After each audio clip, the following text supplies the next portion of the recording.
ગણપતિ ફાઉન્ડેશનમાં આવી છું આજે એટલી ખુશ છું ને કે જેની કોઈ હદ નથી અને બાપુને તો હું કોઈ શબ્દ છે જ નહીં એવું કહ્યું તો સાચું છે અને આટલું બધું પબ્લિક જોઈ રહ્યું છે કોઈ હટવાનું નામ જ નથી દેતું એટલે એના પરથી વિચારી લેવાનું બાપુની ઇજ્જત કેટલી બધી છે અને બાપુ કેટલું સારું કામ કરી રહ્યા છે અને હું તો એટલું જ કહેવા માંગુ છું કે બાપુ એટલું સારું કામ કરે પાછળ એમનો દીકરો પણ એમનાથી બી સારું કામ કરે અને આ જે સમૂહ લગ્ન કરાયા છે જે પિંકીબેન ને હેરીભાઈ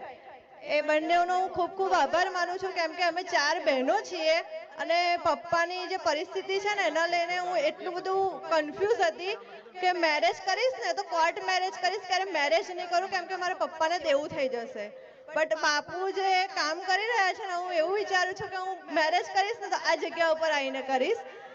તારા લગ્નના સંપૂર્ણ ખર્ચની જવાબદારી મારી બેટા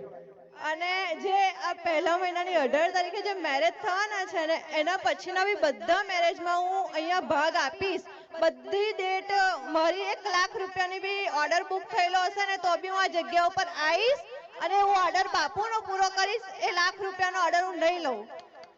એટલે થેન્ક યુ સો મચ બાપુ કે આ બધી છોકરીઓ બાપુનું માથાનું દેવું આજે ઓછું થઈ ગયું છે કેટલાનું અને નરેન્દ્ર ખીરાણા બતાવે છે થેન્ક યુ સો મચ કે બાપુને આટલો સપોર્ટ કરો છો ને